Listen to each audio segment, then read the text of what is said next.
نمرود صرف ایک عام حکمران نہیں تھا بلکہ وہ اپنے دور کی سلطنت کا سب سے طاقتور اور ظالم بادشاہ تھا۔ نمرود کافر تھا، وہ زنا جیسی برائیوں میں بھی مبتلا تھا۔ اس دنیا کا وہ پہلا شخص تھا جس نے اپنے سر پر تاج رکھ کر خدائی کا دعویٰ کیا تھا اور لوگوں کو اپنی عبادت کرنے کا بھی حکم دیا تھا۔ جب نمرود ظلم اور جبر کی انتہا کو پہنچا تو اللہ تبارک و تعالیٰ نے حضرت ابراہیم علیہ السلام کو اس کی طرف مبعوث کیا اور حضرت ابراہیم علیہ السلام نے نمرود کے تمام بتوں کو توڑ ڈالا، جس کی وجہ سے نمرود نے حضرت ابراہیم علیہ السلام کو آگ میں ڈالا تو وہ آگ اللہ کے حکم سے گلزار بن گئی۔ اس وقت چند لوگ ہی حضرت ابراہیم علیہ السلام پر ایمان لائے اور مسلمان ہوئے۔ ان چند لوگوں میں نمرود کی بیٹی بھی شامل تھی جو حضرت ابراہیم علیہ السلام پر ایمان لے آئی تھی۔ ناظرین، نمرود کی جلائی گئی آگ میں حضرت ابراہیم علیہ السلام کے ساتھ کیا کیا واقعات پیش آئے، آج کی اس ویڈیو میں ہم آپ کو بتائیں گے، لہٰذا ویڈیو کو آخر تک ملاحظہ فرمائیے۔ ویڈیو اچھی لگے تو پلیز ویڈیو کو لائک کیجیے اور میرے چینل کو سبسکرائب کر دیجیے۔ دن نمرود کا حضرت ابراہیم علیہ السلام سے مقابلہ ہوا۔ حضرت ابراہیم علیہ السلام نے فرمایا، میرا خدا وہ ہے جو زندگی اور موت دیتا ہے۔ نمرود نے کہا کہ میں بھی زندگی اور موت دے سکتا ہوں۔ اس نے قید خانے سے 2 قیدی بلوائے، ایک مجرم کو چھوڑ دیا اور ایک بے قصور کو قتل کروا دیا اور پھر کہنے لگا، دیکھو میں نے بھی تو ایک کو زندگی دی اور ایک کو موت دے دی۔ حضرت ابراہیم علیہ السلام نے فرمایا، تیرا رب تو سورج کو مشرق سے نکالتا ہے اور اگر تم خدا ہو تو اسے مغرب سے نکال کر دکھا دو۔ یہ سب سن کر نمرود لاجواب ہو گیا، اس کا غرور مٹی میں مل گیا۔ جب حضرت ابراہیم علیہ السلام نے نمرود کے بت خانے میں داخل ہو کر تمام بتوں کو توڑ ڈالا اور ایک بڑے بت کے کندھے پر کلاڑی رکھ دی تو نمرودی قوم کے لوگوں نے صبح سویرے اٹھ کر جب یہ منظر دیکھا تو ان کے قدموں تلے زمین کھسک گئی۔ اس واقعے کی خبر لوگوں نے جب نمرود کو دی تو اس خبر کو سنتے ہی وہ آگ بگولا ہو گیا اور کہنے لگا، آخر یہ کام کس نے کیا ہے؟ نمرودی قوم نے کہا کہ ہمیں ابراہیم علیہ السلام پر شک ہے۔ نمرود نے یہ سب سننے کے بعد حضرت ابراہیم علیہ السلام کو اپنے سپاہیوں کے ذریعے گرفتار کروا کر اپنے دربار میں بلوا لیا۔ جب حضرت ابراہیم علیہ السلام دربار میں پہنچے تو نمرود غضبناک ہو کر کہنے لگا، ہمارے بت تم نے توڑے ہیں، تم نے ہی ہمارے خداؤں کی بے حرمتی کی ہے۔ حضرت ابراہیم علیہ السلام کہنے لگے، تمہارے بت خانے کا یہ بڑا بت یہاں موجود ہے، لہٰذا جو کچھ بھی ہوا ہے اسی نے اپنی آنکھوں سے دیکھا ہے، سب کچھ اس کو معلوم ہے۔ اگر یہ سب کچھ بتا دے تو ٹھیک، اگر یہ نہ بتا سکے تو یہی اصلی مجرم ہے، کیونکہ کلہاڑی بھی اسی کے کندھوں پر موجود ہے، اس لیے سارے بت بھی اسی نے توڑے ہیں۔ اور اگر یہ بول نہیں سکتا، اس میں بولنے کی طاقت ہی نہیں، اگر یہ بے جان ہے تو جو اپنی حفاظت نہیں کر سکتا وہ تمہاری حفاظت بھلا کیا کرے گا۔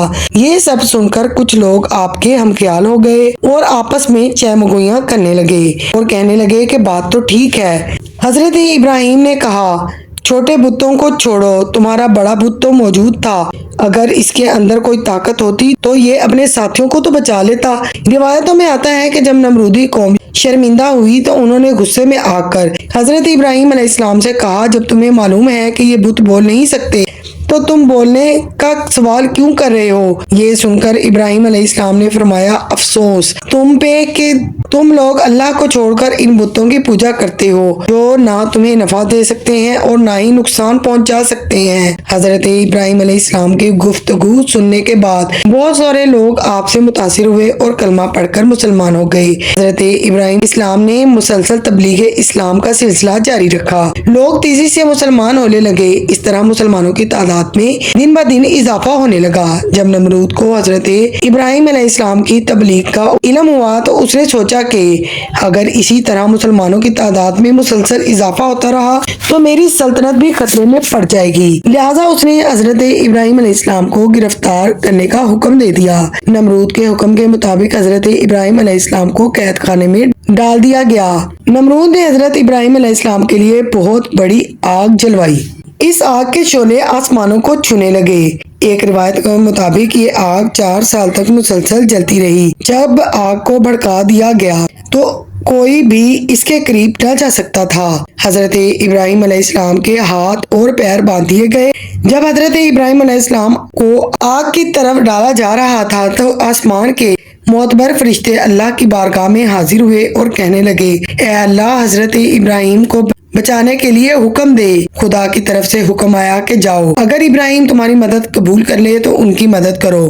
چنانچہ یہ فرشتے زمین پر اترے اور حضرت ابراہیم علیہ السلام کے پاس پہنچے تاکہ ان کی مدد کر سکیں، مگر حضرت ابراہیم علیہ السلام نے انکار کر دیا۔ جب حضرت ابراہیم دہتی ہوئی آگ میں گرے تو اللہ تبارک و تعالیٰ نے آگ کو حکم دیا کہ اے آگ، تو ابراہیم کے لیے ٹھنڈی اور سلامتی والی ہو جا۔ چنانچہ یہ آگ اللہ کے حکم سے ٹھنڈی اور سلامتی والی ہو گئی اور گلزار بن گئی۔ روایات کے مطابق فرشتوں نے حضرت ابراہیم علیہ السلام کو زمین پر بٹھایا اور پھر آس پاس گلاب اور نرگس کے پھول کھل گئے۔ روایت میں یہ بھی آتا ہے کہ جو ہی حضرت ابراہیم علیہ السلام آگ میں گئے تو حضرت جبرائیل علیہ السلام نے ایک تخت بچھا دیا جس پر حضرت ابراہیم علیہ السلام کو بٹھا دیا گیا اور ایک چشمہ بھی جاری ہو گیا۔ ایک روایت کے مطابق لکڑیوں کے جو حصے جلنے سے رہ گئے تھے حضرت ابراہیم علیہ السلام نے انہیں زمین پر نصب کر دیا اور ان سے پھلوں کے خوبصورت پودے اگے جن پر خوبصورت پھل لگے ہوئے تھے۔ جب حضرت ابراہیم علیہ السلام آگ کے اندر پھولوں پر بیٹھ کر اللہ کو یاد کر رہے تھے، اسی دوران جب نمرود آپ کی حالت جاننے کے لیے ایک بڑے مینار پر چڑھا تو حیران ہو گیا۔ نمرود نے دیکھا کہ آپ علیہ السلام آگ کے اندر ایک بڑے تخت پر پرسکون بیٹھے ہیں۔ نمرود نے یہ سوچ رکھا تھا کہ حضرت ابراہیم علیہ السلام آگ میں جل چکے ہوں گے، لہٰذا نمرود کا یہ خیال ہی رہا اور ایسا کچھ نہ ہوا۔ چنانچہ یہ سب دیکھ کر نمرود کو یہ خطرہ لاحق ہوا کہ اگر حضرت ابراہیم اس آگ سے بھی زندہ باہر نکل آئے تو میری خدائی کے لیے اور بڑا خطرہ ثابت ہوں گے۔ لہٰذا نمرود نے حضرت ابراہیم علیہ السلام پر پتھر پھینکنے کا حکم دے دیا، مگر جب ایسا کیا گیا تو سارے پتھر ہوا میں رک گئے اور بادلوں کی شکل اختیار کر گئے۔ پھر اللہ تبارک و تعالیٰ کے حکم سے وہ پتھر اس آگ پر گرنے لگے۔ اس طرح اس حصے کے علاوہ جو گلزار بنا ہوا تھا باقی ساری آگ بجھ گئی۔ نمرود جو اپنی طاقت پر فخر کرتا تھا، اس پر اللہ نے ایک ایسی قوم کو مسلط کیا جو کہ انسان کے لیے بالکل ہی بے معنی تھی۔ ایک چھوٹا سا مچھر جو نمرود کے ناک کے ذریعے اس کے دماغ تک پہنچ گیا، اس کا سر اتنی شدت سے دکھنے لگا کہ وہ ہر وقت چیختا رہتا تھا۔ حالت یہ ہوئی کہ اس کے سپاہی اسے درد سے نجات دلانے کے لیے اس کے سر پر ہتھوڑے مارتے۔ دن گزرتے گئے لیکن نمرود کا درد کم نہ ہوا۔ آخر کار وہ اسی طرح ہلاک ہو گیا اور اس کا غرور اللہ نے مٹی میں ملا دیا۔ یہ عذاب صرف نمرود کے لیے نہیں تھا بلکہ ہر اس شخص کے لیے عبرت ہے جو اپنی طاقت کے نشے میں اللہ کو بھول جاتا ہے۔ ناظرین، امید کرتے ہیں کہ یہ آج کی ویڈیو آپ کو ضرور پسند آئی ہوگی۔ ریکویسٹ ہے کہ پلیز ویڈیو کو لائک کر دیجیے۔ اللہ نگہبان۔